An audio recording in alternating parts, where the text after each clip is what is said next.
menjalankan sunnah baginda Rasulullah Sallallahu Alaihi Wasallam. Baik ibu jamaah majelis taklim Baitul Khadijah yang dirahmati oleh Allah Subhanahu wa taala. Mari saja taklim Ahad pekan ketiga ini kita awali dengan berdoa kepada Allah Subhanahu wa taala. Mudah-mudahan harapan kita, doa-doa yang kita panjatkan dikabulkan oleh Allah Subhanahu wa taala.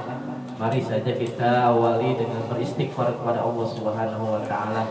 Dengan wasilah istighfar itu mungkin dari pagi sampai hari ini kita ada kesalahan baik kepada suami kita, pada anak-anak kita, pada tetangga-tetangga kita nggak tahu.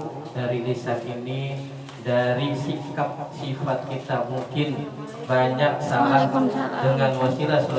Dengan wasilah istighfar itu kita mohon kepada Allah Subhanahu wa taala dosa-dosa kita diampuni oleh Allah Subhanahu wa taala. Mari saja kita mulai dengan beristighfar kepada Allah. Sebelumnya kita ta'awudz dan basmalah. A'udzu billahi minasy syaithanir rajim. Bismillahirrahmanirrahim. Astaghfirullahal azim. Astaghfirullahal azim. Astaghfirullahal azim. Alladzi la ilaha illa huwal hayyul qayyum wa atubu ilaihi min jami'il ma'asi wa dhunub. La hawla wa la quwwata illa billahil aliyyil azim. Ashhadu an la ilaha illallah wa ashhadu anna Muhammadar Rasulullah.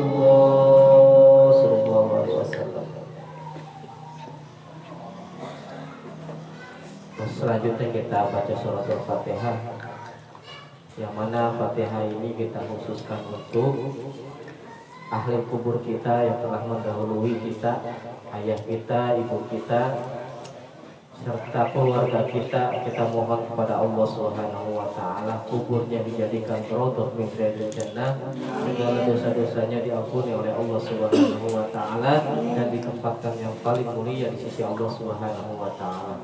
Kemudian keluarga kita, ayah kita, ibu kita yang masih hidup, kita doakan mudah-mudahan selalu diberikan bimbingan oleh Allah Subhanahu wa taala, sehat jasmani rohaninya, dikuatkan iman Islam dan tauhidnya. Kita baca untuk kitab suratul Fatihah. Al-Fatihah. A'udzu billahi minasy syaithanir rajim. Bismillahirrahmanirrahim. Alhamdulillahi rabbil alamin. Ar-Rahmanir Rahim. Maliki yaumiddin. Iyyaka na'budu wa iyyaka nasta'in. Ihdinas siratal mustaqim. Siratal ladzina an'amta 'alaihim ghairil maghdubi 'alaihim waladdallin. Amin. Kita baca surat Al-Insyirah. Kita mohon kepada Allah Subhanahu wa taala, mungkin di antara kita ada yang hajat-hajatnya dikabulkan oleh Allah Subhanahu wa taala dengan wasilah surat Al-Insyirah itu. Segala hajat-hajat kita dikabulkan oleh Allah Subhanahu wa taala. Kemudian anak-anak kita yang sedang belajar, mudah-mudahan diberikan kemudahan dalam menuntut ilmunya Allah Subhanahu wa taala, dan ilmunya dijadikan ilmu yang bermanfaat di dunia dan di akhirat. Kita baca surat Al-Insyirah. Bismillahirrahmanirrahim. Alam nasrah laka sadrak wa wada'na anka wizrak alladhi anqadha dhahrak wa rafa'na laka dhikrak fa inna ma'al usri yusra inna ma'al usri yusra fa idza faragta fansab wa ila rabbika farghab. Kita baca ayat kursi. mohon kepada Allah Subhanahu wa taala mudah-mudahan kita diberikan kekuatan iman, Islam, tauhid kita sampai akhir hayat kita, dan ditutup dengan husnul khatimah kita. Lisan ini, pendengaran ini, penglihatan ini saat sakratul maut nanti menyebut kita mohon kepada Allah dimudahkan lisan ini dalam mengucapkan kalimat tahlil, kalimat thayyibah la ilaha illallah Muhammadur Rasulullah sallallahu alaihi wasallam. Ayat bersih. Bismillahirrahmanirrahim. Allahu la ilaha illa huwal hayyul qayyum la ta'khudhuhu sinatun wa la nawm lahu ma fis samawati wa ma fil ardi man alladhi yashfa'u indahu illa bi'idhnihi ya'lamu ma bayna aydihim wa ma khalfahum wa la yuhituna bi shay'in min 'ilmihi illa bima syaa wasi'a kursiyyuhu as-samawati wal ardh wa la ya'uduhu hifdhuhuma wa huwal 'aliyyul 'azim. Kita baca suratul Al-Ikhlas, Al-Falaq, An-Nas. Mudah-mudahan dengan kita baca suratul Al-Ikhlas, Al-Falaq, An-Nas, semua itu kita dilindungi oleh Allah Subhanahu wa taala. Kita baca suratul Al-Ikhlas. Bismillahirrahmanirrahim. Qul huwallahu ahad, Allahus samad, lam yalid wa lam yulad wa lam yakul lahu kufuwan ahad. Bismillahirrahmanirrahim. Qul a'udzu birabbil falaq min syarri ma khalaq wa min syarri ghasiqin idza waqab wa min syarri naffatsati fil 'uqad wa min syarri hasidin idza hasad. Bismillahirrahmanirrahim. Qul a'udzu birabbin nas, malikin nas, ilahin nas, min syarril waswasil khannas, alladzi yuwaswisu fi sudurin nas, minal jinnati wan nas. Shadaqallahul azim. Alhamdulillah, rangkaian pembukaan kita telah mulai. Mudah-mudahan apa yang kita, segala dosa-dosa kita diampuni oleh Allah Subhanahu wa taala. Hajat-hajat kita semuanya kita mohon kepada Allah dikabulkan oleh Allah Subhanahu wa taala. Jamaah Baitul Khadijah yang dirahmati oleh Allah Subhanahu wa taala. Alhamdulillah, 1 bulan atau pekan ketiga ini kita rutin yang Bu Hajah Mariani. Alhamdulillah beliau tadi pagi ketemu ya di acara zikir di Pesantren Jatama Zikro. Alhamdulillah siang hari ini bisa bersilaturahmi bersama kita semuanya. Bu Hajah ini setiap 1 bulan sekali, minggu ketiga kita rutin wali santri dan umum semuanya, T3 RW 13 umum, khususnya dan umumnya ajak Wajah Mariana dan Bu RT ya, kalau ada yang ingin, ayo sama-sama kita kumpul di sini 1 bulan sekali di minggu ketiga ya, kita kumpul ngaji bersama-sama. Nama pengajiannya adalah Majlis Taklim Baitul Khadijah yang dilaksanakan setiap pekan ketiga jam ba'da zuhur ya, jam 1-an sampai selesai. Alhamdulillah. Ibu yang dirahmati oleh Allah Subhanahu wa taala, salah satu program-program yang ada di TPQ Miftahul Ulum, salah satunya adalah pengajian rutinitas 1 bulan sekali di minggu ketiga, yakni pengajian ibu-ibunya, wali santrinya kita ajak untuk ngaji. Anaknya udah, orang tuanya juga. investasinya udah, anak-anak dan ibu-ibunya juga diajak ngaji. Tujuannya apa? Tujuannya satu, pengen dapat ridhonya Allah, pengen dapat rahmatnya Allah. Bahkan dijelaskan di dalam surat Al-Baqarah ayat 218. Ciri-ciri orang-orang yang mendapatkan rahmatnya Allah cuma ada 3. Ulaika yarju Allah rahmatullah. Ya. Golongan orang-orang yang mendapatkan rahmatnya Allah itu siapa aja? Yang pertama alladzina amanu, orang-orang yang beriman. Bu, kira-kira kita udah beriman belum sama Allah? Insya Allah. Beneran Bu? Iya, udah iya aja gitu. Kalau kata guru udah iya aja. Saya diajarin gitu ya sama guru-guru saya. Udah iya aja, nurut aja apa kata guru. Insya Allah ada berkahnya. Ya, kira-kira kita masuk ke golongan orang-orang yang beriman, yang pengen mendapatkan rahmatnya Allah. Cirinya satu, alladzina amanu, orang-orang yang beriman. Iman tancapkan di dalam diri kita, sanubari kita beriman kepada Allah. Tuh yang pertama, tauhidnya lurus ya, imannya lurus. Imannya itu cuma satu isinya, kalimat apa? La ilaha illallah Muhammadur Rasulullah. Itu cuma isinya tuh, cuma iman tuh. Kira-kira kita sudah belum? Udah ya, insya Allah. Tuh kalimat sederhana tapi maknanya luar biasa. Kalimat tauhid, kalimat syahadat la ilaha illallah Muhammadur Rasulullah. Bahkan hadisnya Nabi menjelaskan man qala la ilaha illallah dakhalal, siapa orang yang berkata, berucap di dunianya ini la ilaha illallah Muhammadur Rasulullah, ganjarannya dakhalal jannah, masuk surga. Itu kalau imannya benar, enggak ada kemusyrikan di dalam imannya ya.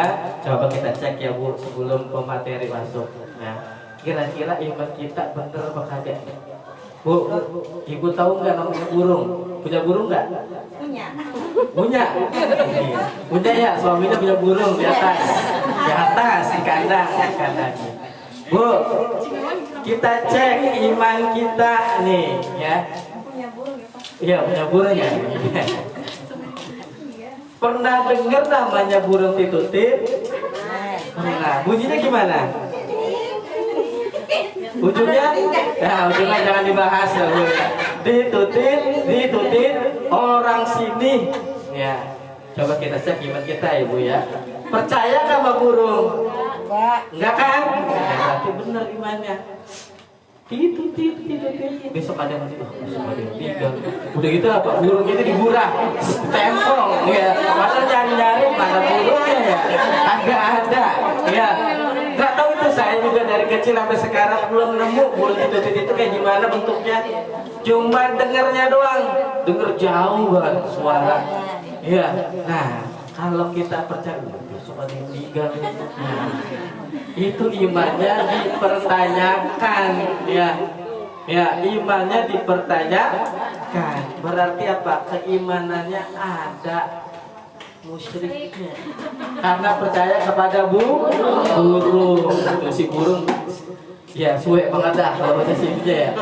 Ngapain sih itu burung? Ya kita diobok-obok sama burung tuh. Nah, makanya ya orang-orang yang mendapatkan rahmatnya Allah, imannya harus benar, nggak ada kemusyrikan. Mudah-mudahan iman kita semuanya iman yang lurus kepada Allah Subhanahu wa Ta'ala. Makanya diajak ngaji supaya begitu Bu. Ya, supaya agak percaya sama begituan. Ya, takutnya Bu, ya iman kita kendor percaya sama begitu-begituan saat malaikat cabut nyawa kita. Ya, innalillahi wa inna ilaihi raji'un. Cabut nyawa kita masih ada nilai seketik aja kemusyrikan di dalam hati kita, di dalam keimanan kita. Tanggung jawabnya itu luar biasa di akhirat. Tuh. Ya. Jadi makanya yang mendapatkan rahmatnya Allah imannya harus benar. Yang kedua alladzina amanu wa jaharu hijrah. Ya. Yang kedua ketika dia beriman dia harus hijrah. Kira-kira yang pertama lewat gak nih? Insya Allah lewat ya. Lewat, dah bilang aja iya lewat. Yang kedua hijrah, bu, pada lapar kali ya. Ya, yang kedua hijrah, artinya hijrah apa? Pindah. Itu sebagian ulama bilang ada pindahnya dari kota A ke kota B, dari negara satu ke negara dua, itu namanya pindah. Dari rumah ini ke sono pindah. Tapi ada juga ulama yang berpendapat hijrahnya itu adalah dari kebaikan, dari keburukan menuju kebaikan, dari kemaksiatan menuju ketaatan. Ya, dari kita maksiat menuju ketaatan. Itu namanya hijrah. Itu pola hijrah tuh. Makanya yuk kita sama-sama ketika iman kita udah mantep. Yang kedua polanya hijrah. Apa itu hijrah? Tadi pindah. Kalau dulu, ini mohon maaf ibu, kalau dulu keluar dari rumah kagak pakai kerudungan, kagak pakai jilbab, ke warung, jangan ada saya mau kalau pakai ya itu pakai bu. Ya, keluar dari pintu aja nih, pintu rumah kita. Kalau kita kagak nutup aurat, orang tua kita yang telah wafat itu bakalan disiksa. Nauzubillah, makanya ya, ditutup itu auratnya bagi yang perempuan kan katanya udah iman. Kalau udah polanya iman harus hijrah dong. Ya, harus pindah yang warung nih. Awan dari atas ke bawah misalnya apa goyang beli sayur tutup kan ditutup Pak ya kan ditutup alhamdulillah udah ditutup ditutup tembak turun dari rumahnya turun belanja ke warung tutup pas lewat sini doang pas sore doang KTP ini tutup ya. Selebihnya jangan, boleh dibuka di kamarnya masing-masing aja. Ya, auratnya buat suaminya aja, jangan buat orang lain. Ya, kalau buat orang lain, kesian orang lain yang lihat. Ya, satu kali nggak mengapa, tapi berkali-kali kan dosa mata. Ya, maka itu ketika imannya udah mantap, hijrah. Itu saya kasih contoh aja satu ya, hijrahnya kayak gitu. Soalnya ibu-ibu, susah banget nutup aurat gitu ya biasanya.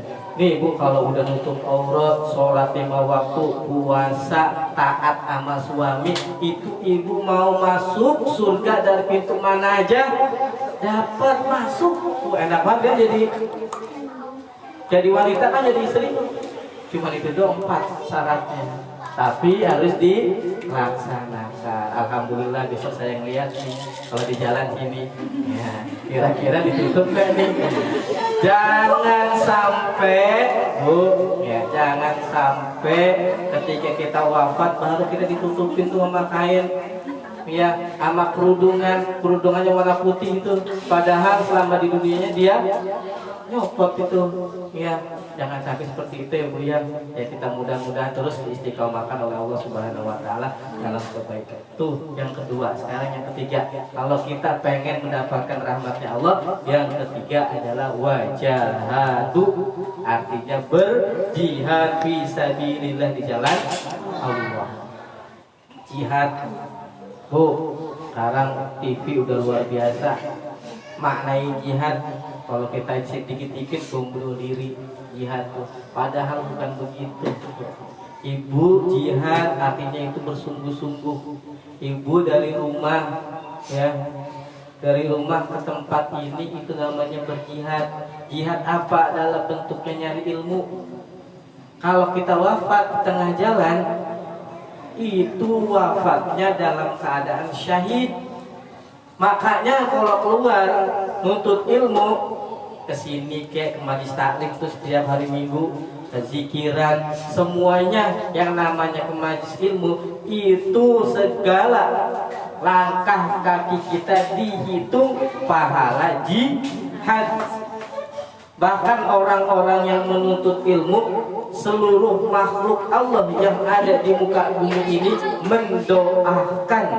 Mau nggak Bu? Ikan aja yang ada di laut mendoakan orang-orang yang bersungguh-sungguh nyari ilmu. Ikan jumlahnya ada berapa? Banyak. Di laut lagi. Beda yang mau di akuarium. Kalau di akuarium bisa kita hitung kan. Kalau di laut dari ikan yang paling kecil sampai yang paling gede itu ada, itu mendoakan orang-orang yang menuntut ilmu. Rajin berarti ini alhamdulillah nih udah makin banyak. Iya betul ya. Iya alhamdulillah. Besok ajak lagi nih ya. Kayaknya kalau diajak lagi gak muat gak apa-apa, desek-desekan. Iya desek-desekan itu gak apa-apa ya. Namanya orang menuntut ilmu, mudah-mudahan pasti ada manfaat yang bisa diambil. Itu Bu, kalau kita pengen mengharapkan ridhonya Allah, kasih sayangnya Allah. 1, harus imannya benar. 2, harus hijrah. 3, harus jihad fi sabilillah. Bu, doain ya, doain anak-anak TPQ. Saya laporan aja nih ya. Kemarin ke Kemenag Depok di sana mana? Di DC ya. Di DC, alhamdulillah TPQ sudah ada nomor statistik, jadinya legal. Pendidikan kita udah legal, artinya di provinsi ada namanya, di kota Depok udah ada namanya. Ketik aja di situ TPQ Miftahul Ulum. Kemarin saya ketik ternyata namanya ada 2 di kota Depok, namanya TPQ Miftahul Ulum. Di sini apa di mana tahu dah, tapi nomornya berbeda. Alhamdulillah. Doain Bu, anak-anak sekarang yang saya tahu ya, jumlahnya sekarang udah ada sekitar 93. Kemarin katanya mau nambah lagi 3 orang tapi belum datang. Kalau dia nambah lagi ada 96. Bentar lagi mau angka 100. Bingung pengurusnya. Kenapa bisa bingung? Tempatnya kagak muat. Nah loh, kok tempatnya kagak muat? Makanya saya mengajak kepada ibu-ibu sekalian, Bu Haja, doain ya, ini doain ya. Saya mah banyak dosa ya. Mungkin doa dari ibu-ibu sekalian nih yang dikabulkan oleh Allah Subhanahu wa taala. Anak-anak minta ya, anak-anak Bunda Hajat pengen punya bangunan sendiri. Di mana? Makanya doain ya. Bu Haja doain semuanya. Ya, doain mudah-mudahan hajat dari anak-anak punya gedung sendiri itu bisa dikabulkan oleh Allah Subhanahu wa taala. Doain ya Bu ya. Saya nitip doanya selepas sholat wajib, doain semuanya, mudah-mudahan anak-anak kita yang nuntut ilmu, baik yang di sini, di sekolah, di mana aja, jadi anak-anak yang soleh dan soleha, ilmunya bermanfaat di dunia dan di akhirat. Itu adalah investasi kita di akhirat. Mudah-mudahan dengan anak-anak yang soleh, doa-doa dari anak-anak yang soleh dan soleha, kita nanti bahagia di akhirat sana. Amin ya Allah ya Rabbal alamin. Sudah setengah 2. Ya, yang ya ibu-ibu nih yang punya, pokoknya urusannya pada lancar ya. Iya, ibu-ibu semuanya pada lancar urusannya, baik urusan ngurus suami, ngurus anak ya, ngurus suami, ngurus anak, ngurus yang lainnya, semuanya pada lancar ya. Ya amin ya Allah ya Rabbal alamin. Nanti kita mampir juga ke rumah Bu Haja Mariani. Kalau nggak salah malam Jumat ada pengajian juga ya. Masya Allah. Insya Allah bisa digabungin tuh Bu RT ya. Iya, bisa kan tuh se-RW. Ngaji bareng enak banget kayaknya. Karena kita udah lama nih rindu kayak begini nih. Iya, kadang-kadang kita ngumpul di majelis taklim seminggu sekali doang. Ya, satu minggu, hari Minggu doang. Ya, kalau bisa tuh ya, kumpul majelis taklim RT 2, RT 3, RT 1 ibu-ibunya ngumpul lagi tuh setiap malam Jumat baca yasinan bareng. Aduh, luar biasa itu Bu ya. Kita semangat lagi nih ya. Kita sama-sama bangun Bu aja. Saya minta tolong ya. Sama-sama. Se-RW 13, ayo kita sama-sama dari ibu-ibunya, bapak-bapaknya kita tingkatkan lagi kualitas ibadah kita kepada Allah Subhanahu wa taala dengan cara apa? Medianya seperti ini nih pengajian ya. Baik pengajiannya setiap Ahad, pagi, siang, enggak masalah yang kita gabung ya. Walaupun cuma ada air-air sedikit itu enggak apa-apa ya. Itu ya. Ya. Kalau ada makanan sih nggak apa-apa, lebih bagus lagi ya, gitu ya. Oh iya, saya lupa. Itu Bu ada di belakang tuh, ya. Itu ada celengan. Ya, apa nanti aja yang disampaikan ya? Sekalian aja. Bu, kita satu Bu maaf. Ya sebelum ke Bu, ini kita punya program. Ya. Dari Majelis Taklim Baitul Khadijah kita punya program ini, ntar bawa ke rumahnya masing-masing ya. Emang belum ditempelin capnya ini, jadi masih polos ya. Emang sengaja nggak dinamain ya. Nanti ini bawa pulang masing-masing. Buat ngapain? Ini ada lubang Bu. Tuh. Iya, ini tuh ada lubang. Terus di sininya itu bisa dibuka, tapi jangan dibuka ya. Habis sebentar ya.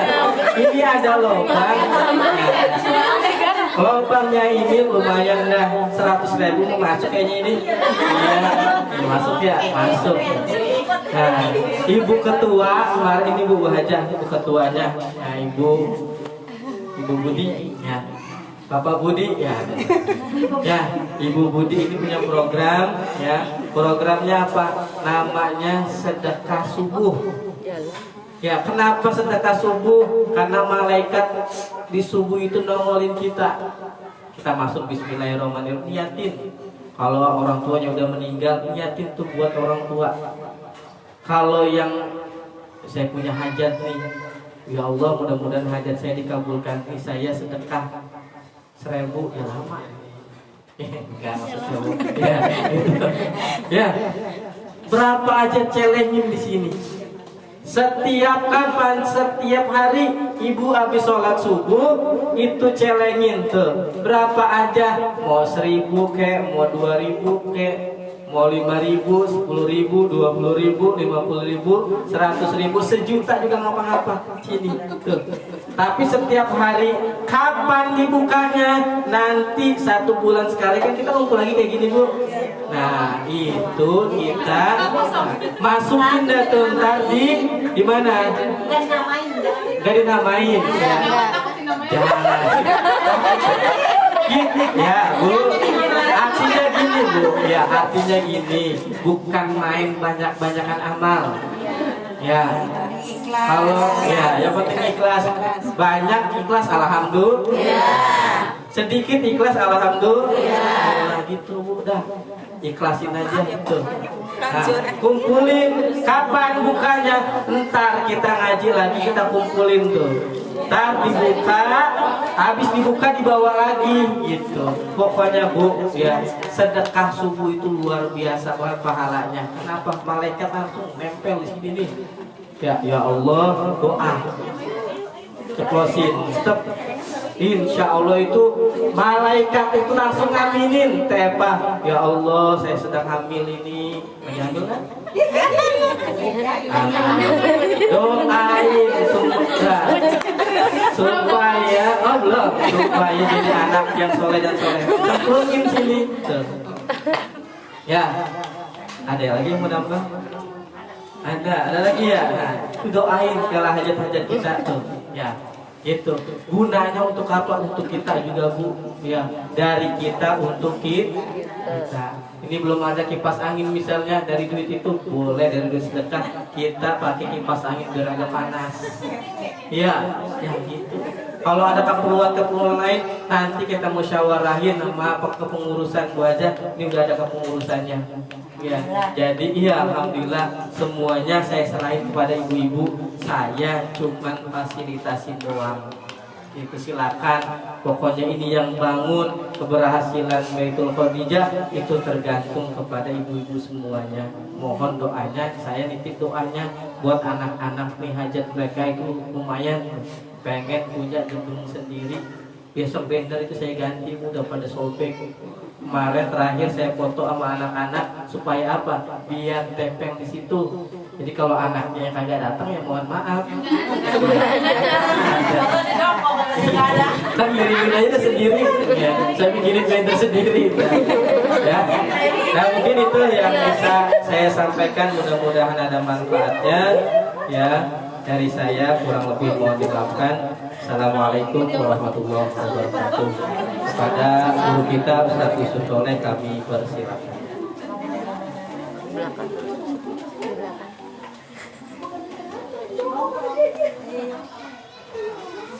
Ibu ini ada modul silakan bagikan.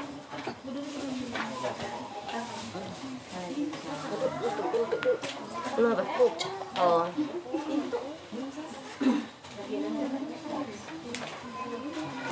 Tulisannya agak Al-Qur'annya agak kurang ini. Kurang ya? Kurang nggak? Ini 2 ya. Taman. Ini ada nih. Emang 2 ya? Emang segini. 1. 2 lembar mah. Yuk, Tepas tuh. Tepas. Iya Bu.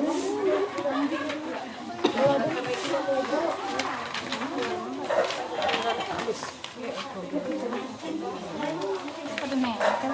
2 emang Bu. Iya. Udah ya, Ibu udah ya.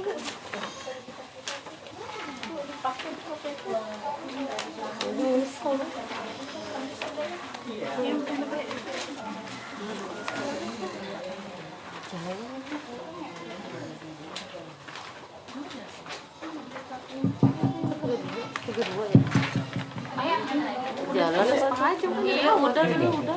Masa jalan ya. Mata gue tuh 32 sih. 32. Kurang. Assalamualaikum warahmatullahi wabarakatuh.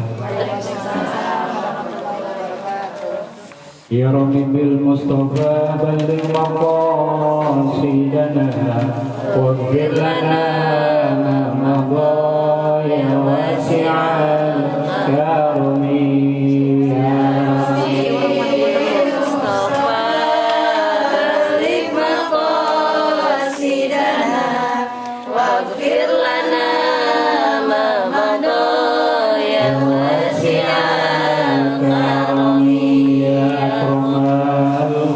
Liman aludu bihi siwaka inda hulul hadisil amami. Ya Rabbi bil Mustafa balligh maqasidana waghfir lana ma madha ya wasi'al karami. Huwal habibul ladzi شفاعته بكل حول من الأحوال مقتحم. يا ربي بالمصطفى بلغ مقاصدنا واغفر لنا ما مضى يا واسع الكرم. اللهم صل وسلم وبارك Bismillah walhamdulillah wassalatu wassalamu ala rasulillah Sayyidina Muhammad ibn Abdullah wa ala alihi wa ashabihi wa mawala wa la hawla wa la quwwata illa billah. Al-Utal Mukarramin yang sama-sama kita hormati dan kita muliakan guru kita Al-Ustaz Hidayatullah. Kita doakan selalu semoga beliau panjang umur, sehat selalu, dimurahkan rezekinya oleh Allah Subhanahu wa taala. Kemudian selalu diberikan kekuatan untuk membimbing kita dan anak-anak kita yang sehat. Para ibu jamaah Majelis Taklim Baitul Khadijah yang alhamdulillah pada siang hari ini tepat 1 bulan sekali kita berkumpul, ini pertemuan yang ketiga. Satu harapan, mudah-mudahan pertemuan kita pada siang hari ini menjadi sebuah wasilah untuk bertambah dekatnya diri kita kepada Allah Subhanahu wa taala. Salawat dan salam semoga tercurah dan terlimpahkan kehariban junjungan kita Nabi besar Muhammad sallallahu alaihi wasallam. Mudah-mudahan kita yang selalu istiqomah menjalankan segala syariat-syariat yang dibawa oleh Rasulullah sallallahu alaihi wasallam, kelak kita semua akan mendapatkan syafaatul uzmah di yaumil jaza wal hisab. Amin amin ya rabbal alamin. Para ibu jamaah Majelis Taklim Baitul Khadijah yang dimuliakan Allah Subhanahu wa taala, beberapa waktu yang lalu, tepatnya 1 bulan yang lalu, kita ada atensi bahwa bahasan kita dilanjutkan dari bab haid, lanjut ke fikih muslim. Termasuk di sini pada kesempatan kali ini kita akan membahas fikih keluarga. Fikih keluarga itu salah satu tata cara membangun rumah tangga agar rumah tangga kita menjadi rumah tangga yang dicita-citakan banyak orang, yaitu sakinah, mawaddah dan warahmah. Dulu sejak kita nikah, sudah nikah semua. Udah. Alhamdulillah. Alhamdulillah, berlaku berarti. Dulu waktu kita nikah biasanya penghantar nganterin kita atau nganterin suami kita yang biasa baca ayatnya begini. Wa min ayatihi an khalaqalakum min anfusikum azwaja litaskunu ilaiha wa ja'ala bainakum mawaddatan wa rahmah inna fi dzalika laayatin liqaumin yatafakkarun. Surat apa itu? Lupa. Surat Ar-Rum ayat 21. Itu ayatnya itu setiap undangan ada. Iya. Kagak pernah baca. Kagak pernah baca ya. Lihat tanggal doang. Mulai besok kalau ada undangan simpen, apalin lu. Habis nikah udah 20 tahun ayatnya kan ada yang ingat kan. Begitulah romantikanya. Tujuannya apa sih sebenarnya? Nganterin kita biar jadi berkeluarga itu keluarga yang sakinah, mawaddah, warahmah. Samara. Samawa. Kalau samara mah bumbu namanya. Sakinah itu dalam bahasa Arab, artinya kalau dalam bahasa Arab itu ada kata-kata sukun. Sakinah itu diambil dari kata sukun. Sukun apa sih? Bukan buah. Buah sukun memang ada. Tapi yang saya maksud bukan itu, karena di Arab gak ada sukun. Kalau buah sukun apalagi buah timbul gak ada. Yang saya maksud adalah harokat sukun, kan ada kan? Yang kayak gini bentuk ini kayak gitu, macam-macam. Harkat ada fathah, ada kasroh, ada doma fathah tain, kasroh tain, doma. Ada sukun. Kalau huruf disukun bunyi gimana? Mati. Kalau mati mau dikubur. Kalau huruf disukun artinya nggak bunyi. Kalau keluarga ingin menjadi sakinah harus disukunin dulu, dimatiin dulu. Apa yang dimatiin? Suaminya. Yang dimatiin adalah kebiasaan buruk sebelum menikah, itu harus dibuang. Jadi kalau udah nikah kebiasaan buruknya masih ada, itu namanya belum sakinah. Suaminya biasanya dulu sebelum menikah itu suka nongkrong di pos, main gaple, main apa segala lupa. Setelah dia nikah berhenti karena memang mau jadi keluarga yang sakinah, disukunin, diberhentiin. Yang dulu suka mancing, mau nggak mau harus sukunin, berhenti. Iya. Karena kalau sudah sukun, sudah berhenti dari hal-hal yang buruk ya, yang disukunin maksudnya. Maka dengan sendirinya kebaikan-kebaikan itu akan berkumpul. Karena berkumpulnya suami dan istri itu timbulnya efeknya adalah hal yang positif. Ini pembukaannya jadi dari mulai awal kita nikah ya. Kebetulan pada bahasan kali ini memang judulnya itu di belakang tuh ya. Kalau di materinya ini di halaman keduanya. 3 pilar keluarga muslim. Nah, 3 pilar itu tiang. Cukup dengan 3 tiang keluarga seorang mukmin menjadi sakinah. Kalau udah sakinah, mawaddah warahmah. Simpelnya apa sih sakinah mawaddah warahmah? Simpelnya adalah keluarga yang mendapat ridho Allah, baik suami, istri atau anak-anaknya. Jadi kalau sakinah itu adalah tentram, kalau mawaddah cinta, kalau rahmah kasih sayang. Jangan kebalik, kalau anak-anak sekarang kebalik. Jadi menunjukkan rasa cinta dan kasih sayang baru tentram. Al-Qur'annya kan sakinah, mawaddah, warahmah.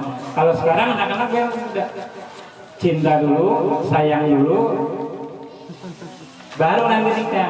Padahal begitu, nikah dulu, dengan nikah nanti akan muncul cinta dan kasih sayang. Itu rumusnya sebenarnya. Makanya banyak keluarga yang tidak sakinah mawaddah warahmah karena rumusnya salah dari Al-Quran surat Ar-Rum itu. Ini gerah banget ya. Ada kipas tuh.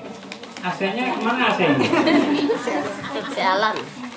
Ini kayaknya panas tuh. Tapi alhamdulillah kalau kita panasan hari ini, mudah-mudahan nanti kita nggak panasan ya. Amin. Baik. Menginjak materi pokok kita yang pertama adalah 3 pilar keluarga muslim. Keluarga kita adalah miniatur agama kita. Kalau keluarga kita tentram, maka agama kita pun akan tentram. Keluarganya akur, adem, ayem, urusan agama pun bakal adem, ayem, tidak ada masalah. Bahkan ada yang mengatakan bahwa urusan keluarga atau keluarga itu juga miniatur negara. Kenapa demikian? Lihat Pak Jokowi, presiden kita, punya keluarga enggak? Kalau dia keluarganya berantakan, bagaimana mengurus negara? Pasti kalau dia lagi marah sama istrinya, dia pidato. Dia pidato ke negaraan, lihat istri saya. Wah, marah-marah di depan umum. Karena lagi nggak nyaman. Oleh karena itu, sebagai kepala negara harus menertibkan keluarganya dulu.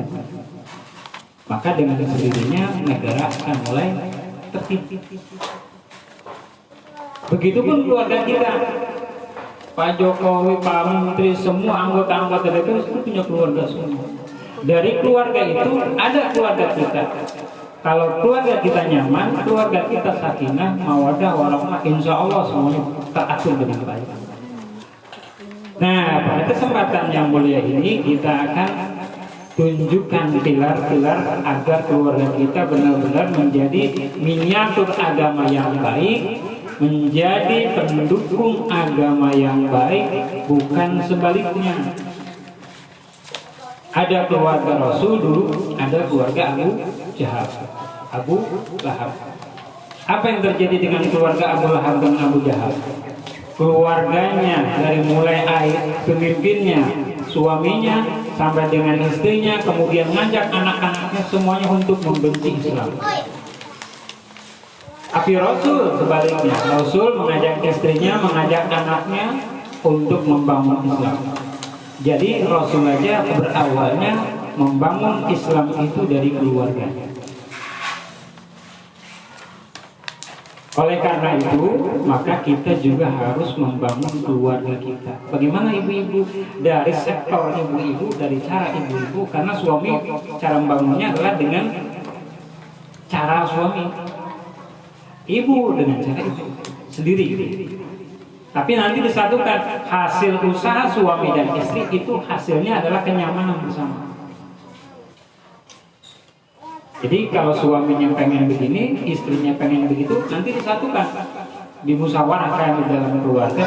Akhirnya atau keputusannya adalah ini maslahat atau tidak untuk keluarga, musyawarahkan. Jadi jangan pengen sendiri, suaminya pengen begini, istrinya pengen begitu, akhirnya nggak ketemu. Biasanya di situ lambang kehancuran keluarga. Baik, yang pertama, pilar yang harus terpenuhi dan ada pada keluarga seorang muslim adalah pilar agama atau ketauhidan. Kenapa dinyatakan di dalam Al-Quran, dalam hadis yang lain juga dinyatakan bahwa modal utama untuk membentuk keluarga yang muslim atau islami adalah harus ada nilai-nilai keadaan Islam. Pilar agama. Suaminya harus mapan dalam agamanya, kemudian istrinya pun harus mapan dalam agamanya. Di dalam surat Ar-Rum yang tadi kita baca, pengantar kita nikah dulu, bahwa di situ ada kata anfusikum, jenismu. Artinya kita nikah itu dengan orang yang pertama beda jenis kan. Kita ibu-ibu perempuan, suaminya adalah laki-laki. Tapi yang ada yang harus sama, apa? Agamanya. Tidak boleh orang Islam menikahi orang bukan Islam, nggak boleh. Nikah beda agama nggak boleh. Kalau nikah beda agama, anaknya kira-kira apa? Bapaknya Muslim, ibunya Kristen, anaknya ke atas Islam, ke bawah. Masa begitu? Atau dia pilih sendiri? Nggak mungkin. Tapi makanya dijelaskan dalam Al-Quran itu tidak boleh menikah beda agama. Bagaimana dengan orang-orang yang sudah nikah beda agama? Mereka tidak tahu tentang aturan agama, makanya mereka melakukan itu. Pilar agama nih, ketauhidan. Nanti ketauhidan itu memang harus ada. Siapa orang yang ketauhidannya lemah, maka keluarganya pun akan lemah. Tadi saya bilang, kalau suaminya percaya atau ibu-ibunya percaya sama burung ya, maksudnya bukan burung itu, burung tidur-tidur maksudnya. Ibunya percaya kalau ada burung itu bunyi, katanya ada tanda yang mau meninggal. Kata suaminya enggak, itu bukan, itu hoax. Maka dengan sendirinya ketauhidan ibu itu berkurang atau bisa jadi itu batal. Kenapa batal? Saya pernah riset tentang hal itu. Tahun 2012 saya ke Wonogiri, ke nganterin orang nikah. Awalnya di waduk Gajah Mungkur. Di Jawa itu ada orang Jawa di sini. Di Wonogiri itu ada banyak orang percaya terhadap gituan, terhadap burung. Ketika mereka percaya, itu benar-benar mendarat daging. Ada burung bunyi, kemudian gak lama bilang ini tanda-tandanya ada orang meninggal. Sampai sore itu burung dilemparin, ditakolin gitu, biar pergi. Ternyata pas asar burungnya juga masih tetap bunyi. Ternyata ada sesuatu yang jatuh dari pohon, nibanin dia, ternyata dia yang mati. Percaya banget terhadap burung itu, akhirnya dia yang mati. Makanya jangan percaya, nanti jangan-jangan Saya survei dan ngecek itu bener nggak sih sebenarnya kok orang-orang yang di atas 40 tahun kok percaya banget dengan burung-burung kayak gitu ya. Ternyata dulunya itu ada orang yang datang ke dukun dulu ya, entah siapa itu, ada yang datang ke dukun berobat. Kalau orang dulu kan berobatnya ke dukun. Pak dukun, saya sakit perut. Waduh, itu mah diteluh, disantet, padahal belum makan ya. Saya sakit perut gak sembuh-sembuh ini, kadang-kadang kembung, kadang-kadang biasa. Itu kadang asam lambung makin naik kalau sekarang lagi. Dia datang, kemudian dukun bilang, itu kamu disantet. Kalau nanti di rumah kamu datang bunyi burung, tandanya kamu bakal meninggal. Tuh kata dukun. Kalau yang datang kupu-kupu, maka yang datang adalah tamu. Bener gitu ya? Begitu katanya. Kemudian dia pulang dari rumah dukun itu dan nungguin apa yang dukun kata. Ternyata datang burung itu. Dia percaya. Padahal ingat, percaya kepada dukun itu enggak boleh. Percaya kepada dukun itu musyrik. Berarti percaya kepada omongan dukun adalah musyrik. Nah, mulai sekarang kalau ada burung tidur-tidur, biarin aja. Orang burung mau kawin kok, burung mau nelor kok kita usul-usul. Jadi itu cuma kata dukun, makanya kita jangan percaya. Kemudian ada kupu-kupu masuk ke rumah, katanya ada tamu, padahal tamunya itu kupu-kupu. Jadi kalau ada kupu-kupu, kemudian kita jangan nyangkain ada tamu. Itu cuman wawar atau berita kata orang Sunda. Yang jadi takutnya adalah kupu-kupu itu maksudnya. Cuman kita jangan percaya bakal ada tamu siapa gitu. Kalau kita percaya itu berarti percaya dengan omongan dukun yang tadi. Ya, kalau percaya dengan dukun berarti sudah musyrik. Nah, sekarang kita percaya dengan itu sementara suami kita imannya kuat. Antara orang yang imannya kuat nikah dengan atau berhubungan badan atau berkeluarga dengan orang yang imannya sudah batal, maka hubungannya bukan menjadi hubungan secara Islami. Dia berhubungan badan batin zina. Gitu. Ini makanya nilai ketauhidan itu lebih utama. Nah, ada tisu ini. Kayaknya berat banget. Ya? Ngimpi gimana? Iya. Iya, katanya ada meninggal gitu. Gigi. Sebenarnya sama kalau yang begitu. Yang namanya ngimpi itu sebenarnya cuma buah tidur. Iya. Iya, kalau mimpi itu sebenarnya cuma bunga tidur doang. Baik. Kalau ketauhidan yang benar, maka akan membentuk jiwa yang takwa. Tuh di situ lihat ada membentuk jiwa yang takwa. Kalau orang takwa itu apa sih? Orang Batak orang Jawa, bukan. Tak di bawah-bawah, bukan. Takwa itu orang yang takut kepada Allah. Kita kan beda. Ketika azan kita disuruh sholat, tapi kita memegang HP yang kita takutan HP nggak terjawab atau WA nggak baca daripada kita nggak sholat. Begitu kebanyakan. Ini bentuk takwa kita masih susah berarti, masih rendah. Orang yang dengan azan buru-buru nyiapin diri buat sholat. Sama seperti kita dengar HP bunyi harusnya cepat-cepat diangkat kayak gitu. Kalau orang yang sudah taat kepada Allah, takwa kepada Allah, artinya dia sudah merasa diperhatikan oleh Allah. Sehingga nggak ada orang yang bertakwa itu melakukan dosa. Mau berbuat dosa aja dia mikir karena ditakut. Dilihat Allah dia. Jadi bersiap-siaplah untuk menjadi orang yang bertakwa. Caranya nanti minta ajarin sama suami.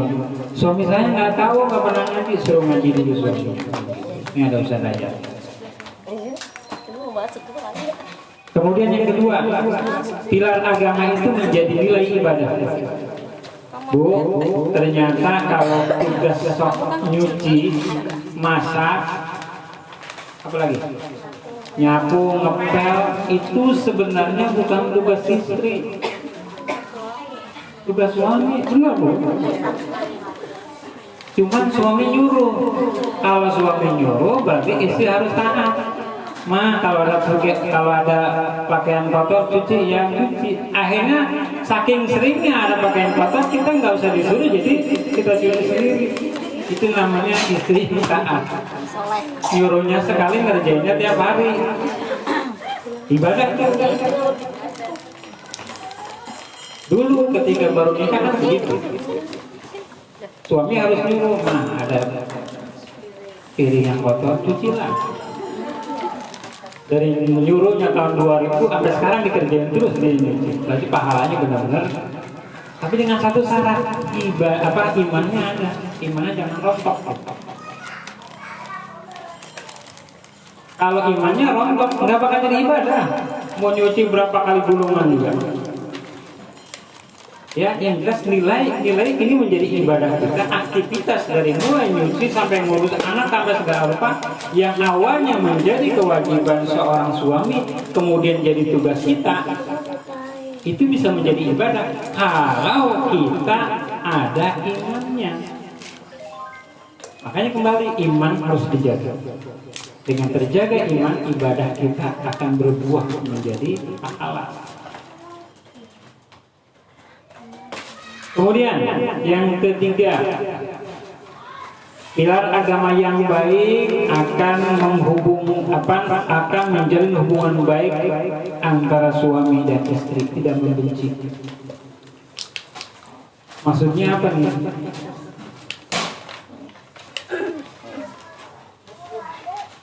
Maksudnya adalah dalam sebuah hadis Rasulullah SAW pernah menjelaskan, la yaqrabu mu'minun mu'minatan in kariha minha khuluqan radiya minha akhar. Artinya pria mukmin itu laki-laki atau bapak-bapak ya, tidak boleh membenci perempuan yang ia nikahi bila dia benci sesuatu dari kelakuan perempuan itu, maka dia tidak boleh membencinya. Maka dia tentu menyukai perilaku yang lain yang ada pada diri perempuan itu. Maksudnya begini Bu, kalau di dalam keluarga itu agamanya kuat, maka suami tidak akan mencaci istri dan istri tidak mencaci suami. Pernah nggak kejadian kayak gini? Istri membenci suaminya atau suami membenci istrinya. Dulu padahal nggak, ketika lagi pacaran sebelum nikah indah-indah aja, endohaya aja. Tapi sekarang ada yang suaminya bilang begini, saya nyesel nikah sama dia. Curhat sama temannya. Kenapa emang? Dulu mah cakep banget, dulu mah baik banget, sekarang mah dideketin aja juga bau. Diajak ngomong juga ngeselin, kalau dulu mah enggak. Kalau saja kata-kata itu keluar dari mulut seorang laki-laki, kemudian dia ngomongin istrinya kepada orang lain, maka cacat keluarga. Cacat artinya nggak normal ya. Bisa, kalau orang cacat itu bisa tangannya nggak ada satu atau kakinya satu. Atau kalau dulu kita senang banget sama suami kita, dilihat dari atas, dari bawah, dari samping, semuanya enak. Tapi sekarang ya Allah, jangan sampai keluar kata-kata benci itu kepada suami, apalagi bahasa sebel banget sama si ayah. Gaji segitu, mintanya segini. Pokoknya ngeselin dah. Sering nggak terjadi kayak gitu? Ya ada Pak. Ada pasti ya. Ada Pak Ustaz. Kan pada suami kan, para punya suami kan, kalau ada kebencian itu muncul. Baru-baru inilah ngeselin banget punya si ayah. ngeselin banget, kata suami juga ngeselin banget tuh mama.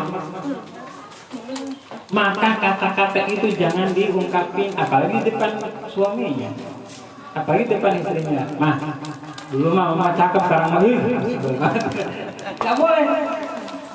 Yang ada adalah dia istrinya sakit hati. Sakit hati, apalagi ke suami capek-capek. Ayah kalau kerja dari kantor kok bau begini, kantornya mana sih? Orang-orang mah keluar dari mobil, ini mah keluar dari gua. Bau banget. Dulu mah nggak begitu perasaan. Jangan diungkit, apalagi ngomongin itu menyakitkan. Makanya nggak boleh ya. Terima aja. Emang kalau suami jelek, emang itu nasib ibu. Ya. Kalau suami ini nyesel nikah itu terima aja, emang nasibnya kayak gitu. Tinggal jalanin aja. Kalau nanti masuk surga bakal jadi bidadari. Masuk surga makanya doain bagaimana caranya dia masuk surga bareng-bareng. Ada hadisnya, jangan sampai masuk surga suaminya itu istrinya kemana? Di neraka. Karena kebanyakan wanita katanya di neraka. Apa sih penyebabnya? Penyebabnya adalah salah satunya adalah wanita itu jarang mau taat kepada suami. Katanya. Ya, mudah-mudahan di sini yang tak ada. Amin. Walaupun mau kadang-kadang masih mudumel masih apa, mudah-mudahan mulai ngaji ini hari ini mudah-mudahan nanti pulang jadi taat. Lebih baik kan gitu harapannya. Keluarganya yang biasanya ribut, dulu jadi sepi.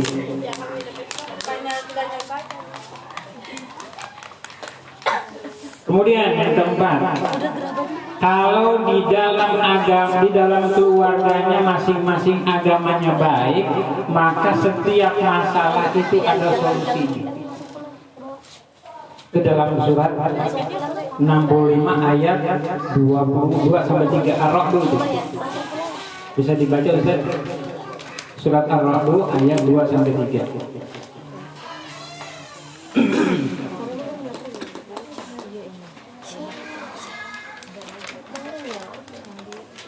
Di sini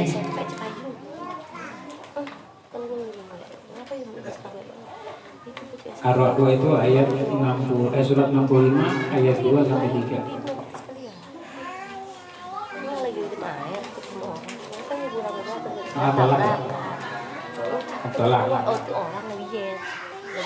Faida balagna ajalahunna fa'amsikuhunna bil ma'ruf aw fariquhunna bil ma'ruf wa ashhidu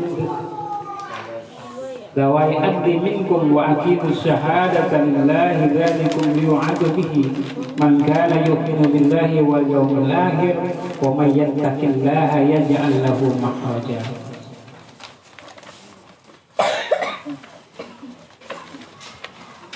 Ada lagi dalam ayat Ar-Ra'd, dalam surat Ar-Ra'd ayat ininya satunya lagi. Wa man sholaha jannatu adnin yadkhulunaha wa man sholaha min abaihim wa azwajihim wa dzurriyyatihim wal mala apa ini?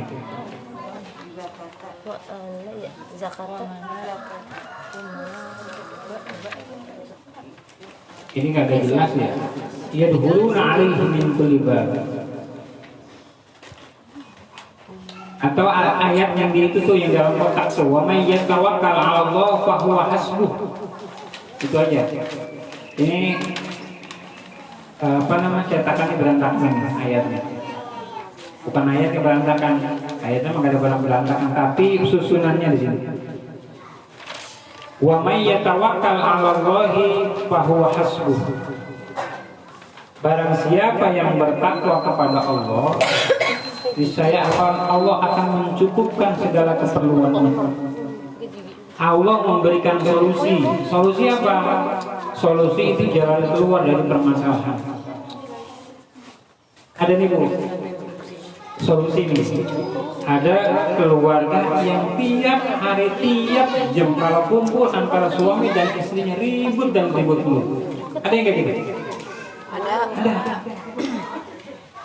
Suaminya pulang ribut, suaminya pergi karena ribut. Setiap jam.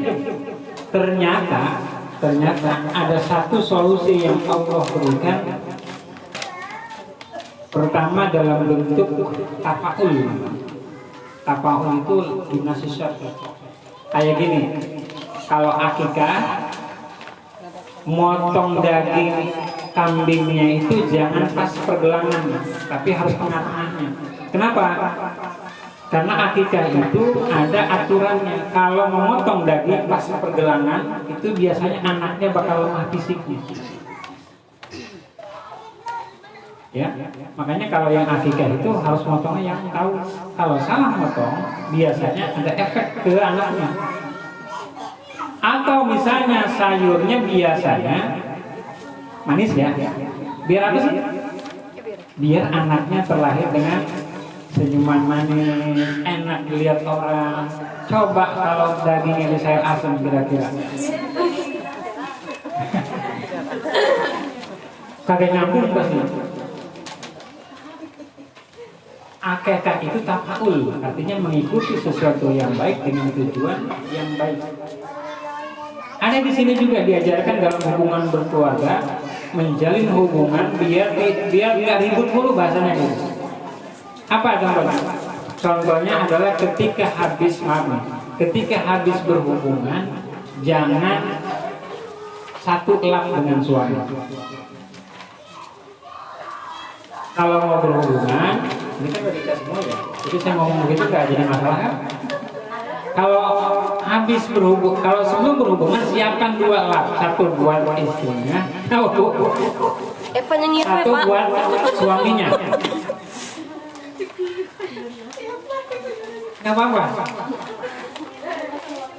1 buat suaminya siapin, 1 buat istrinya. Jangan 1 lap rame-rame, nggak boleh. Kenapa emang?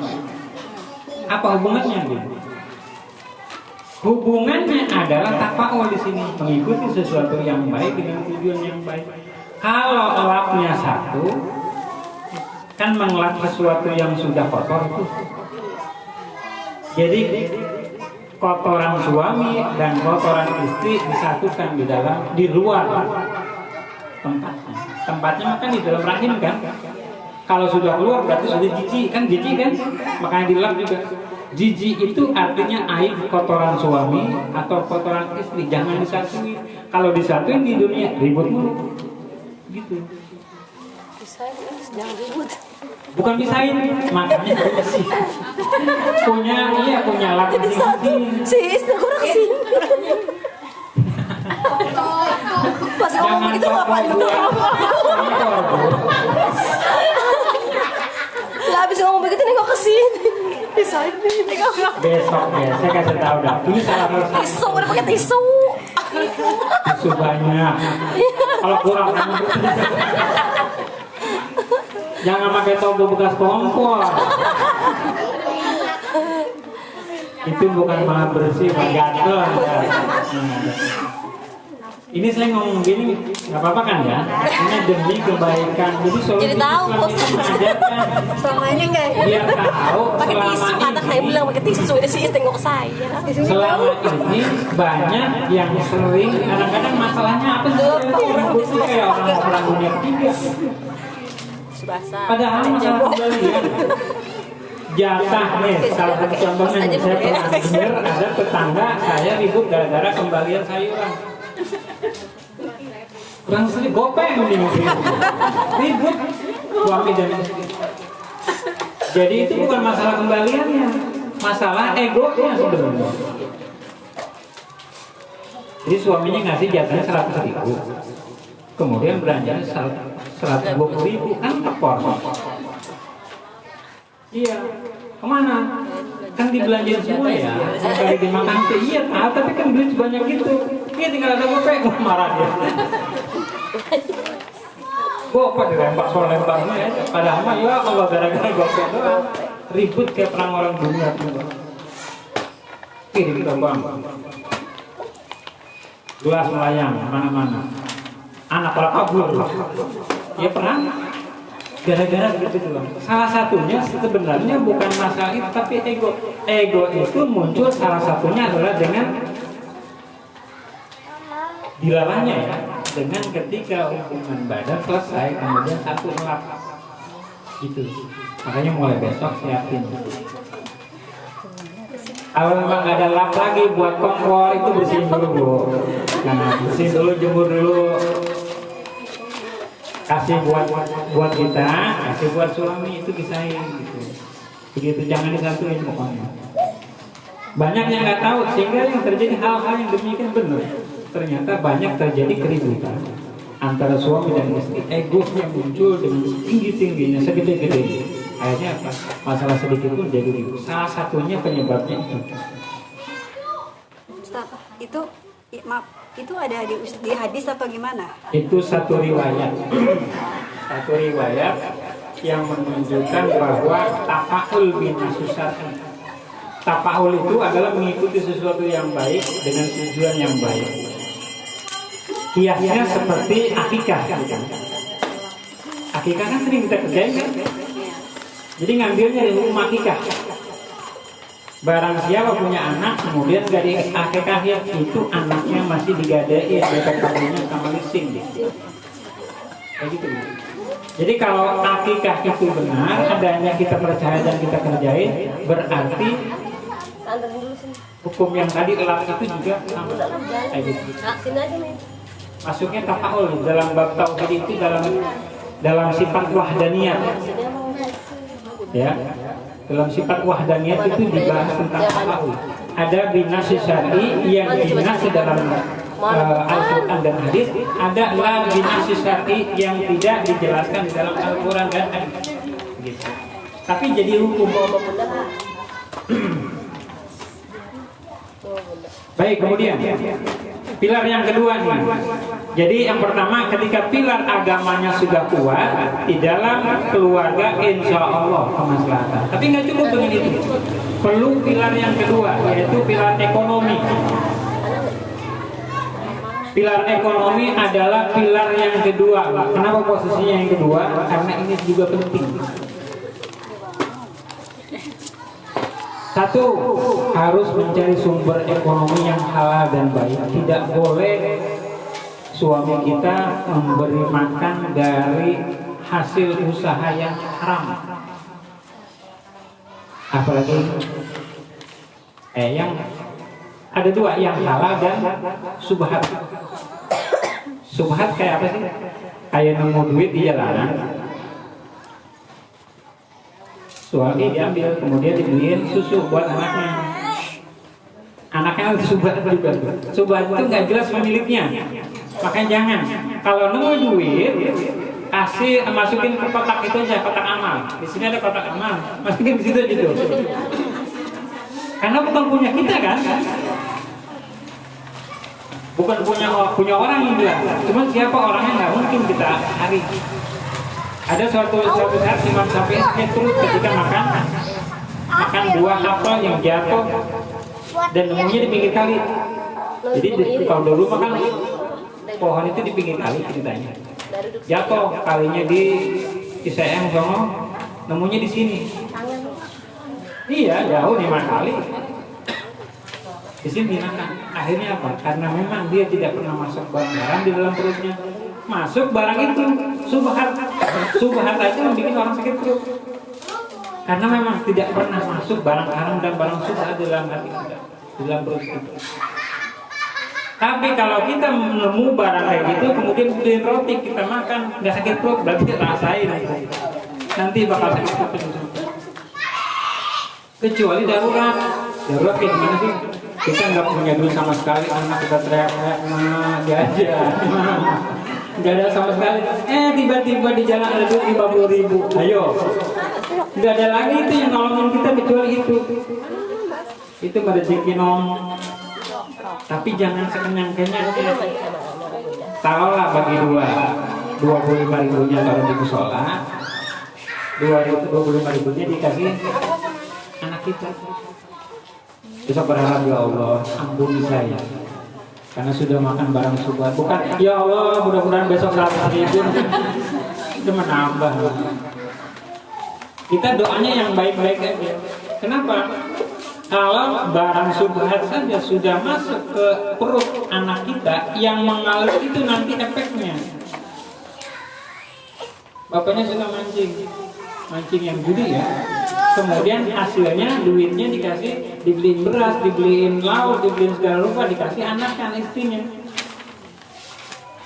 Biasanya sih enjoy aja sekarang, tapi nanti efeknya beberapa hari, minggu, atau bulan, atau tahun, lihat yang gagal sudah sholat gara-gara itu. Malas dan enggak pinter-pinter, on dan on.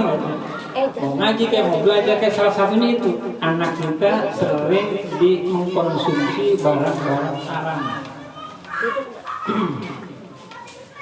Pokoknya usahain deh, bilang sama suami, Pak, jangan sampai kita sama anak-anak kita yang nakal karena sebab ada barang haram yang masuk ke perut mereka, dan itu berubah jadi darah mereka mengalir dari barang yang haram itu kecelakaan. Bagiannya pidanakan, jangan sampai gitu. Tolong kalau besok mah kalau ternyata, jangan sekali-kali dari cara yang tidak halal. Usahain sehalal, mau dapat berapa itu lebih baik daripada nggak dapat sama sekali. Itu suami. Bagaimana dengan ibu? Ibu sekarang juga banyak sekarang menghasilkan uang online misalnya. Jujur. Iya, jujur aja. Jawabannya yang baik. Kemudian caranya juga yang baik, jangan sampai nyurangin orang. Banyak kan yang jual online itu nyurangin orang ya. Beli nanas 10.000. Bener sih secara online. Kemudian dikirimin nanas yang udah agak busuk-busuk. Ketika sampai ke orang pembeli, itu dia kecewa. Saya kecewa. Dengan apa? Dengan akad jual beli. Itu hasilnya tidak baik. Bisa jadi haram. Karena yang namanya jual beli itu, yang beli senang, yang ngejual juga senang. Kalau yang jual senang, yang beli nggak senang, berarti nggak sah jual belinya. Masuk, kemudian kita belikan makanan, kemudian kita konsumsi, masuk sesuatu yang tidak wajar, haram atau subhat, maka efeknya negatif kepada diri kita. Di antaranya adalah karena malas ibadah. Kita sering malas ibadah terus, karena banyak barang haram yang masuk di dalam diri kita. Kemudian mengelola perekonomian keluarga dengan aturan yang jelas. Hal adullukum ala tijaratin tunjikum min adzabin alim. Dalam Al-Quran dijelaskan, maukah aku tunjukkan cara jual beli yang baik? Salah satunya adalah untuk minum billah. Maksudnya seperti ini. Ketika ibu mendapatkan jatah dari seorang suami, maka kelola dengan baik. Kelolanya seperti apa? Menurut pemikiran ibu yang baik, kira-kira bagaimana? Misalnya jatah uang belanja satu hari 100.000. Kecil banget ya? Gede. Hah? Gede. Berarti kalau gede coba. Kalau saya gede. Ada yang gede, memang penghasilannya lebih dari. Iya, orang dapat. Ada yang kecil, karena memang biasa belanjanya 200.000 sehari. Tuh dia jendanya. Cuman yang baik.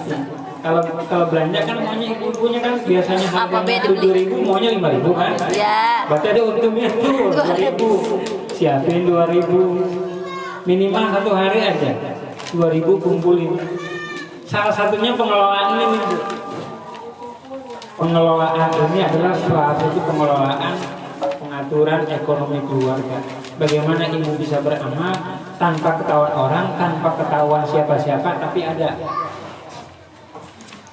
Makanya belanjanya boleh siapa aja, menunya boleh beda-beda, minimal masuk ke sini ada, begitu.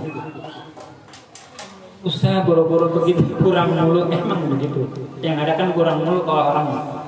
Tapi kalau mulai sekarang bagi wanita-wanita muslimah yang belajar tiga pilar keluarga ini diajarkan bukan untuk mirip, tapi untuk menyisakan dan mengatur.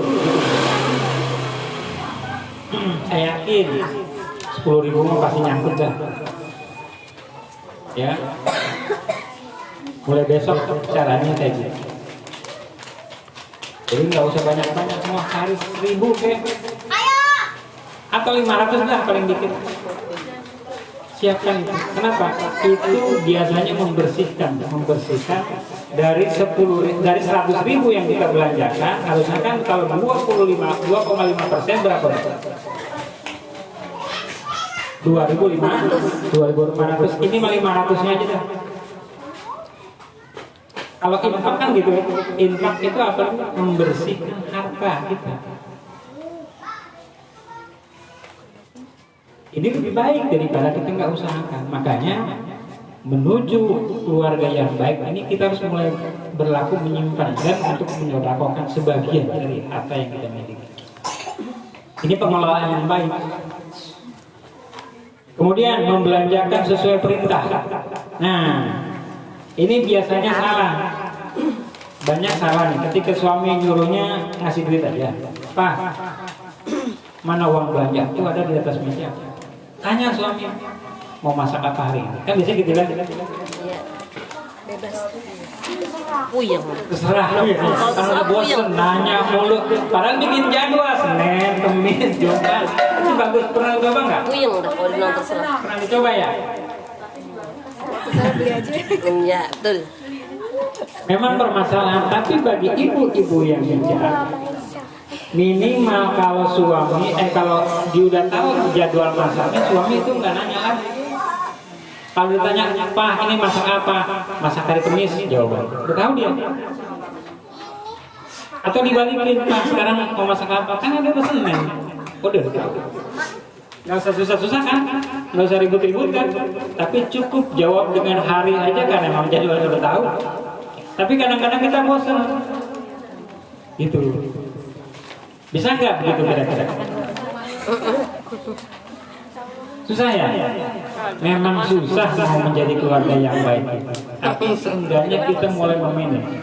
Bagaimana kita belanja sesuai dengan yang diperintahkan suami. Kadang-kadang suami datang habis pulang kerja, buka apa? Buka tutup nasi. Ini lihatnya aneh. Semua ini nggak mau makan. Enggak sesuai dengan keinginan dia. Ini bisa menjadi apa? Menjadi titik celah untuk masuknya setan dan menggoda, kemudian bikinlah keributan. Salah satunya itu. Pokoknya celah sedikit aja. Emang susah kalau memang belum dimulai gitu. Tapi cobalah tanya suami.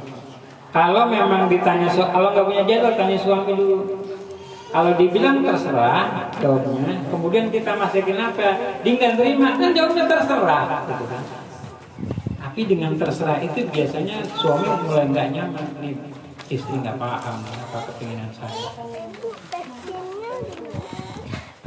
Ada saking kesannya dari hari Senin sampai hari Minggu salah asem mulu. Bosan, makan bermakan gitu. Saking kesannya sama suami, apalagi ngasih jatahnya cuma dikit. Ini memang hal yang menjadi masih jadi bahan apa namanya pergunjingan ya. Artinya banyak hal-hal yang begini nggak cocok, begini nggak cocok. Kita cocok, kadang-kadang suami nggak cocok, begitu kan? Makanya yang namanya keluarga itu menyatukan dua pemikiran yang berbeda. Suami pengennya begini, istri pengen begini, itu keluarga namanya. Makanya disatukan. Tapi bakal jadi sakinah mawaddah warahmah dengan perbedaan itu. Gitu. Nanti ketika lebaran, ayah maaf ya kemarin 3 bulan yang kemarin saya asam dulu, kan gitu kan? Habis lebaran tuh, salam-salaman, minta maaf sama suami. Kata suaminya, iya mak besok kalau nggak asam 3 bulan 4 bulan nggak apa-apa, mama makan sendiri. Begitu. Terakhir baik-baikan lagi. Gitu. Hanya keluarga itu bukan setahun 2 tahun kan berkelanjutan. Kalau kita masing-masing bisa menjaga diri, insya Allah. Ini saya ambil dari beberapa kitab ya. Jadi ini nggak asal aja. Kemudian pilar ekonomi yang ketiga, biar ekonomi keluarga kita tetap baik, salah satunya yang D ini mengalokasikan 2,5% untuk infak. Kalau belum infak, tanyain suami, bagaimana cara ngitungnya? Kalau suami gajinya misalnya 3 juta, berarti infaknya 75.000. Kan 100.000 berarti 1 juta, infaknya 2,5% adalah 25.000. Pernah nggak begitu? Infak kemana sih infak? Kalau infak itu beda sama sodako. Kalau sodako mah kita bisa kasih siapa aja. Kalau infak itu kasih ke tempat yang sudah jelas. Misalnya ke sini nih, ke majelis taklim ini nih, buat beli sound system misalnya. Di sini mengadain majelis taklim ini menerima infak dari ibu-ibu sekalian atau keluarga ibu-ibu sekalian, bisa dialokasikan ke sini. Kenapa? Kalau infak itu beda dengan kita ngasih pengemis, itu mah sedekah namanya kan. Ada infak, sedekah, apa lagi? Zakat, itu beda. Kadang-kadang kita nyamain aja kan. Kita ngasih ke pengemis, pengamen, itu infak, bukan, itu sedekah. Kalau infak itu memberikan sesuatu yang sudah jelas. Kalau itu kan nggak jelas.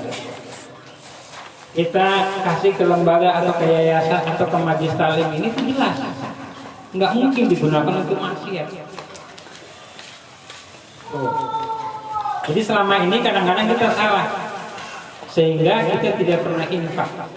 Kita hanya sering sedekah. Yang dimaksud di sini adalah menginfakkan sebagian harta kita 2,5%-nya ke tempat-tempat yang sudah jelas. Itu beda. Zakat aja kan nggak boleh kemana-mana kan? Zakat harus ada panitia zakatnya kan? Gitu. Boleh sih zakat ada orang tua pejompo misalnya kita datangin, ma bisa zakat sama keluarga saya, boleh. Boleh. Itu zakat. Tapi kalau infak nggak boleh ke sana. Infak itu harus ke tempat yang jelas. Tapi untuk ibadah. Apalagi amal, kalau amal jariah itu masjid atau ke lembaga-lembaga, sini juga bisa. Amal jariah itu amal yang dari uang itu bisa dibelikan sesuatu yang bermanfaat untuk agama atau untuk kepentingan masyarakat. Itu bedanya.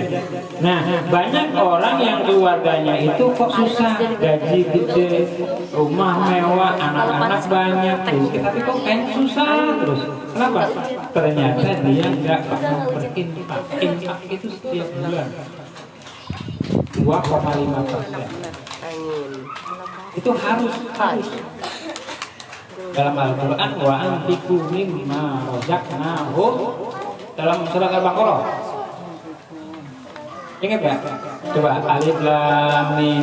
Dzalikal kitabul la raiba fihi hudal lil muttaqin alladzina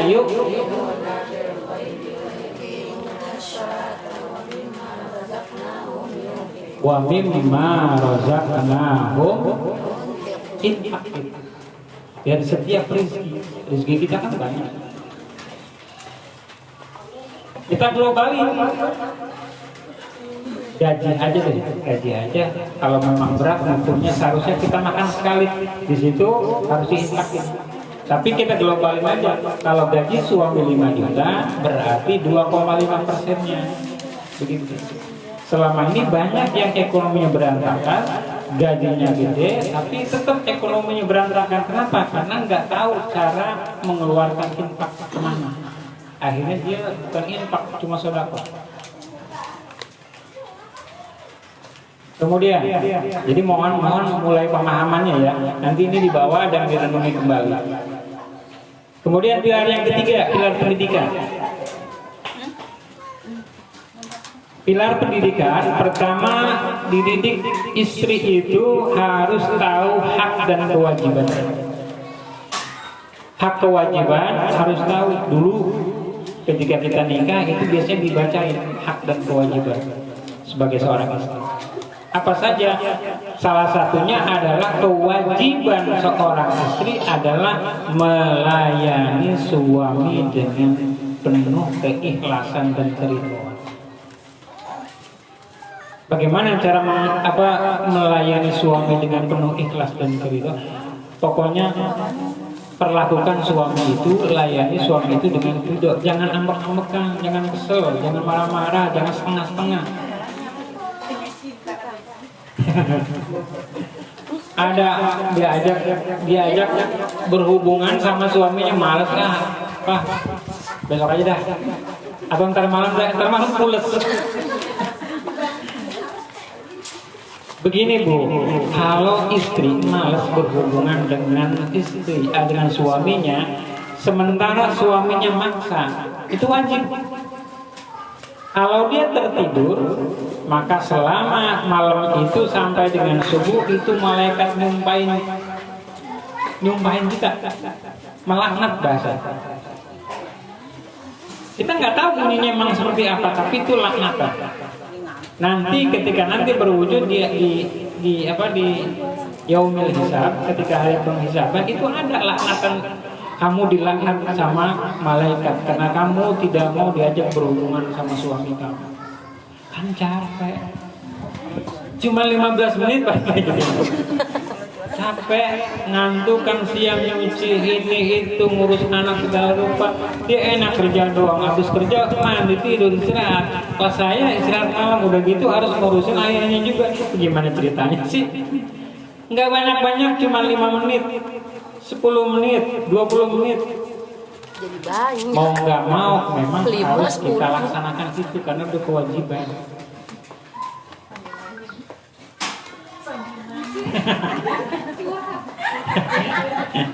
Mulai besok kalau yang sambil manja-manja atau sambil ogah-ogahan kagak ada pahalanya, Bu. Nggak dapat pahala, nggak dapat enaknya, nggak dapat pahala. Mulai besok ikhlasin dah, iya Pak demi Papa gitu. Mau dari mana nih, mau belah mana nih, ada gitu. Ya, jadi cara melayani suami itu adalah jangan mengecewakan suami. Salah satunya itu yang memang diatur. Jangan sampai menolak ajakan suami, karena kalau menolak ajakan suami kemudian dia tidur, dari semenjak tidur dia sampai dengan bangun itu malaikat ngutuk. Kalau ngutuk, kutukan malaikat itu benar-benar kita aja disumpahin orang gak enak kan? Begitu, apalagi disumpahin malaikat. Baik, kemudian yang ketiga, pilar pendidikan. Jadi ini pendidikan ya, bahwa istri harus tahu kewajibannya, haknya mana gitu. Salah satu kewajiban istri adalah melayani suami dalam kondisi bagaimanapun. Kayak kemarin kan yang diatur kalau memang lagi datang bulan bisa azal. Bisa azal ya. Yang penting suami mah puas sudah, daripada dijajal kemana. Ya. Atau berikan pengarahan. Kalau kita asalnya kita lagi datang bulan, kemudian suami ingin berhubungan intim, dia bilang, ayah saya kan lagi haid. Kan juga dia bahasanya dengan bijak ya, jangan saya kagak tahu aja orang lagi haid, masih pengen gini kan. Jangan gitu ngomongnya, tapi ngomongnya dengan baik-baik. Ayah, ini saya masih haid. Dengan bahasa yang santun gitu dia juga bakal santun. Oh, dia nggak marah-marah. Oh iya. Berapa hari lagi? Ya, kira-kira 10 hari lagi. Lama amat sabar, orang sabar itu pantatnya hebat. Kemudian yang kedua, mendidik tanggung jawab terhadap pendidikan anak. Jadi yang bertanggung jawab terhadap pendidikan anak adalah seorang ibu, bukan bapak. Kenapa anak? Karena ibu itu paling dekat ke anak, nyusunya ke anak, bukan ke bapak. Dari mulai itu aja, dari mulai lagi nyusu itu dididik sebenarnya. Makanya kalau kita ngajarin yang baik itu biasanya nurut anak. salah satunya yang perlu diajarkan. Kita kadang-kadang kebanyakan nggak tahu cara anak bergaul dengan siapa, termasuk dengan gurunya. Jangan sekali-kali ngajarin anak kita itu nyuruh-nyuruh orang. Apalagi nyuruh-nyuruh ustaz. Ada anak kecil nyuruh Pak Ustaz ambil setelah saya dong, gitu. Pak Ustaz tolong itu dong, gitu. Itu nggak boleh. Ajarin anak kita, jangan sampai nyuruh-nyuruh anak. Ustaz, apalagi anak juga nggak apa-apa. Jangan disuruh. Di sini kan ada anak Ustaz saya, Pak, ambil itu dong, nggak boleh. Jangan ajarkan anak kita. Kenapa? Kalau kita menghormati gurunya, hormati juga anaknya. Gitu. Ada satu kisah Imam Ghazali. Imam Ghazali itu orang yang alim. Dia juga punya guru, nggak ada pintar sendiri. Ketika dia melihat anak gurunya jalan kaki, kemudian dia naik keldai, naik itu ontak lah. Mendadak dia turun. Kenapa ditanya, kenapa engkau turun wahai Imam? Karena ada anak guruku yang lewat. Tuh. Aku mau resah. Cuciin rumah ya. Jadi ajarkan anak-anak kita untuk menghormati gurunya, menghormati guru kita atau gurunya atau anak gurunya, gitu. Jangan sampai nyuruh. Kenapa? Kalau seorang guru sudah disuruh-suruh sama muridnya, itu durhakanya Allah, nggak bakal manfaat tuh. Ya. Ajarin. Kalau bergaul sama anak guru atau ada di pengajian yang ramah, jangan nakal. Kenapa? Karena takutnya gurunya marah. Kalau gurunya marah, yang ada adalah tidak manfaat nanti. Gitu. Kemudian bersosialisasi dengan lingkungan. Bersosialisasi dengan lingkungan artinya begini. Istri harus belajar atau mendidik dirinya dan anaknya untuk bersosialisasi dengan masyarakat, jangan sendiri. Artinya ajarkan anak kita, tapi caranya adalah dengan yang baik. Wa ashiruhunna bil ma'ruf di situ. Kalau perlu kita ajarkan anak-anak kita berteman dengan cara yang baik atau berdandan yang baik. Makanya ibunya harus mulai dari dandanan anak baik, kemudian cara bergaulnya juga baik. Bagaimana cara berdandan yang baik buat anak kita? Beliin pakaian-pakaian yang menutup aurat. Ya, ajarkan anak kita yang perempuan memakai jilbab. Gerah, biarin aja. Gerah mah. Bilang gerah cuma sebentar. Ntar juga udah hilang, kalau udah biasa hilang. Ada yang ibunya nggak pernah pakai jilbab, ngajak anaknya, mau pakai jilbab gak? Mak aja kalau agak, gitu dibalikin. Ya, oke, fokus sebentar. Jadi ngajarkan dulu. Mudah-mudahan ini menjadi rahmat. Jadi ajarkan anak-anak kita berpakaian muslimah, yang perempuan dan yang laki-laki berpakaian muslim. Jangan anak laki itu diajarin pakai kolor gitu. Kalau main bola, usahain kalau main pakai yang panjang dah. Kalau yang perempuan ajarin nggak apa-apa. Dari mulai kecil kayak gini 2 tahun, 3 tahun atau 1,5 tahun ajarkan pakai. Kenapa? Kalau diajarkan tentang yang baik, insya Allah kedepannya juga baik. Ini ada satu kisah. Kiai saya punya cucu.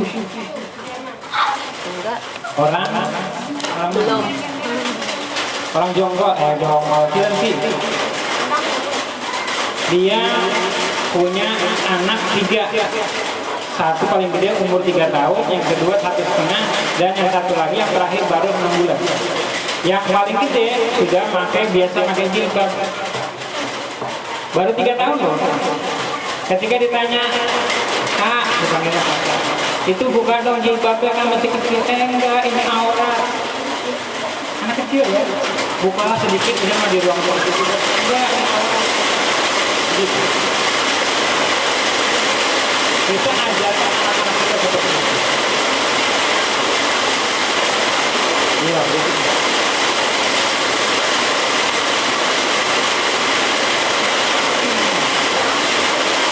Jadi sebetulnya aja deh ya, ajarkan anak-anak kita berpakaian rumah dari mulai sekarang. Insya Allah nanti kalau udah gede tidak akan kenal dengan pakaian orang-orang kafir.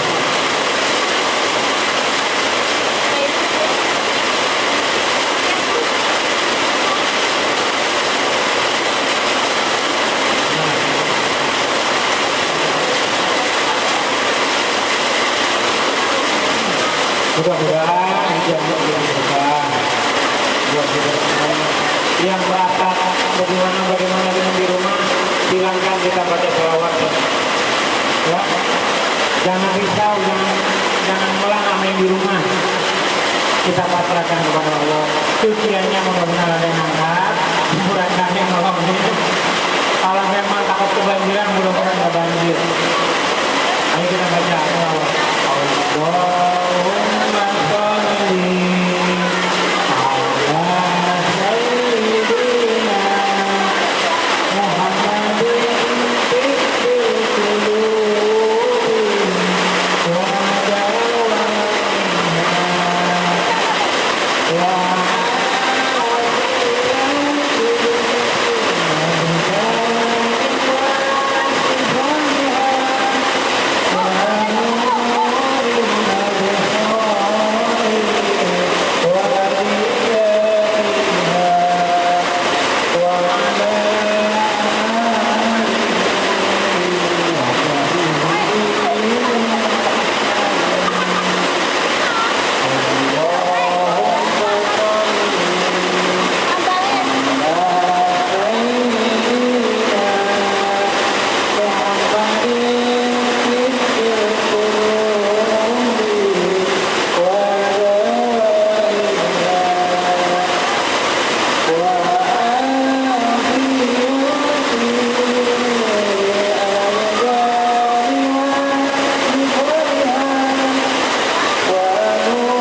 mudah-mudahan ada tapi ini nomor kan untuk selanjutnya mungkin sedikit aja ya. Mudah-mudahan habis tahun ini terus berlanjut setiap bulannya dan ada peningkatan buat ilmu dalam berumah tangga karena sesungguhnya tidak ada yang paling baik dalam berumah tangga. Tidak ada yang paling jago dalam berumah tangga, tetapi semuanya selalu saling dan membutuhkan ilmu setiap saat. Oleh karena itu, mudah-mudahan dengan ngaji kita di Baitul Khadijah ini, rumah tangga kita bertambah baik, anak-anak kita bertambah soleh dan solehah, rezeki kita bertambah banyak dan bertambah berkah. Ala hadhihi niyya wa ala kulli niyatin salihah wa ila hadratin Nabi Muhammad sallallahu alaihi wasallam wa alihi wa auladihi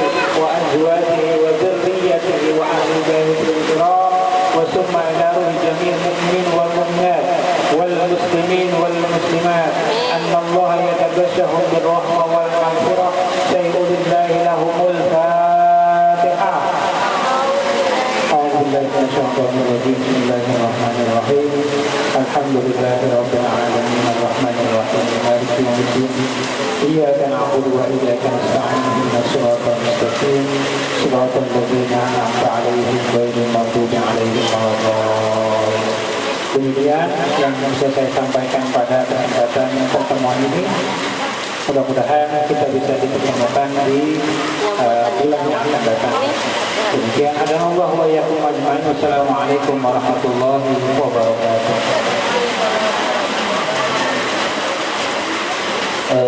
Terima kasih guru kita yang telah mendapatkan ilmunya.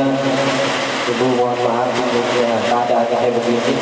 Kalau hujan dari sono, angin sini kena terbiasa.